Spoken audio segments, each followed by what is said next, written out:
তো বন্ধুরা আজ চলে গেছিলাম আমরা মিলন সংঘ ক্লাবে, যেখানে তৈরি করা হয়েছিল 108খানা শিবলিঙ্গ। তো এই গুহার মধ্যে আছে 108খানা শিবলিঙ্গ। সত্যি বলতে কি আমি আজ প্রথম দেখলাম এতগুলো মহাদেবের নাম।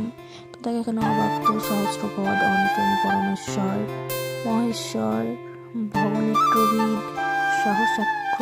মানে আমি সত্যি বলতে কি মহাদেবের 4-5টা নাম জানতাম, তো এতগুলো নাম আমি জানতাম না। সেদিন প্রথম জানতে পারলাম যে মহাদেবের এতগুলো নাম। আমি জানতাম তো 108খানা শিবলিঙ্গ আছে, সবাই জানে, কিন্তু সবাইকে জানে যে 108খানা শিবলিঙ্গর নামগুলো আমি গ্যারান্টি দিয়ে বলতে পারি অনেকেই জানে না।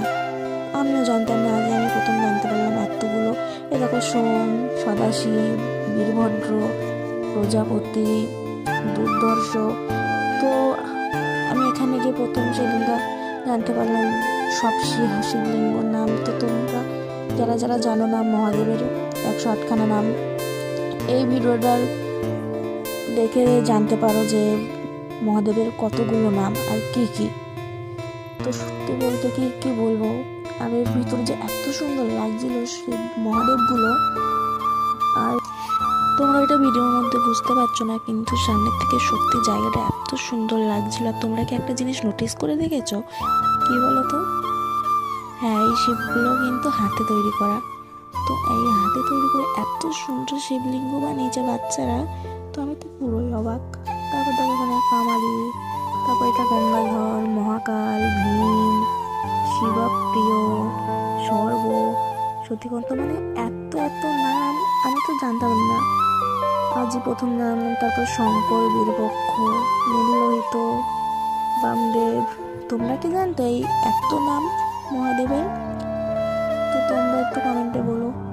তারপর দেখো অশুভ হর্ষ, তারপর আছে শিববিষ্ট, প্রমতাদেব, পুরারাটি, গিরিপ্রিয়, ভর্গ, ঘনঘোর, ভগবান, কীর্তিবাসা। তো সত্যি বলতে কি জানতামই না এখানে 108টি শিবলিঙ্গ তৈরি করেছে। তো সেখানে গিয়ে জানতে পারলাম, আর সেখানে গিয়ে সত্যি বলতে জায়গাটা এত সুন্দর লাগছিল। আর এই শিবলিঙ্গর উপরে লাইটগুলো যখন পড়ছিল না, আরও খুব সুন্দর লাগছিল। এখানে এখন 7টি অষ্টমূর্তি, আর সবার লাস্টে শিব। তারপর দেখো এখানে তৈরি হয়েছিল একটি কালিমা। আর এদিকে আমার দাদার মেয়ে তো সেই লাইটের উপর মশাগুলো দেখে মুখ এরকম করছিল। তারপর এদিকে হচ্ছে একটা অনুষ্ঠান। তো এখানে আমার ব্লগটা শেষ করলাম। তোমরা লাইক, কমেন্ট, সাবস্ক্রাইব করে দিও।